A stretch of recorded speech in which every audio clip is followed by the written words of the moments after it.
जो doctor Y S Parmar जी ने 118 section को लगा करके ये कानून बनाया, अब आप उसमें भी बदलाव करने जा रहे हैं। क्यों? क्योंकि आपको हिमाचल प्रदेश में बदलाव करना है।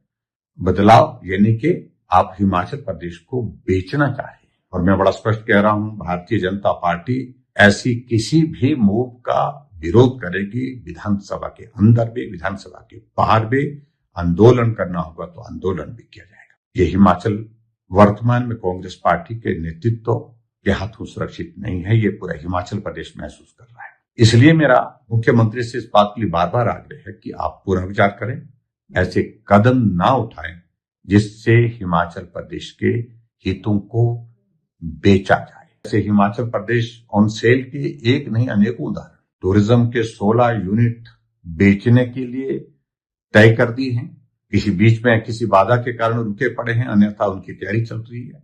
हिमाचल प्रदेश में पालमपुर यूनिवर्सिटी की सैकड़ों बीघा जमीन जो है वो बेचने की तैयारी चल रही है। मामला लोगों ने उठाया, विपक्ष ने विधानसभा में उठाया, तो उस कारण से रुका पड़ा है। ऊपर से कोर्ट ने उसका संज्ञान लिया है।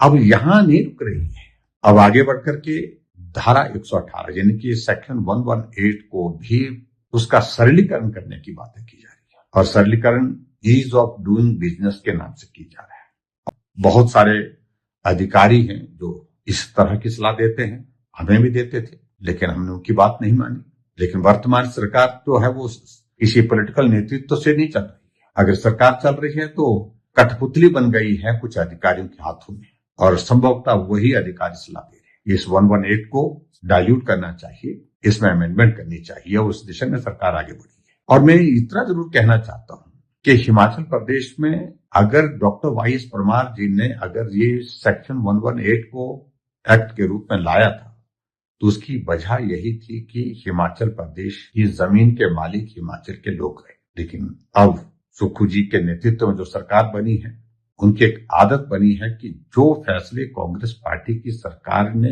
पूर्व में लिए हैं, कांग्रेस के नेताओं ने लिए हैं, उसके विपरीत चलना। जो हिमाचल प्रदेश के पहले मुख्यमंत्री, उनका ताल्लुक भी कांग्रेस पार्टी से था, डॉक्टर यशवंत सिंह परमार। जब उन्हें देखा कि हिमाचल प्रदेश के पास जमीन बहुत कम है, अगर इस जमीन को भी बाहर के लोग खरीद करके ले लेंगे तो हिमाचल प्रदेश के लोगों का बहुत बड़ा उसमें नुकसान होगा। और इसलिए इस जमीन को बचाने के लिए उन्होंने लैंड रिफॉर्म एक्ट के अंतर्गत एक कानून लाया, जिसको हम सब लोग जानते हैं 118, धारा 118, ताकि हिमाचल प्रदेश में गैर कृषक कोई भी व्यक्ति जमीन ना खरीद सके।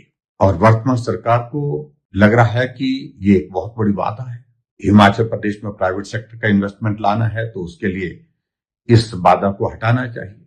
और इससे पहले भी उन्होंने अब कई संदेश दे दिए, जैसे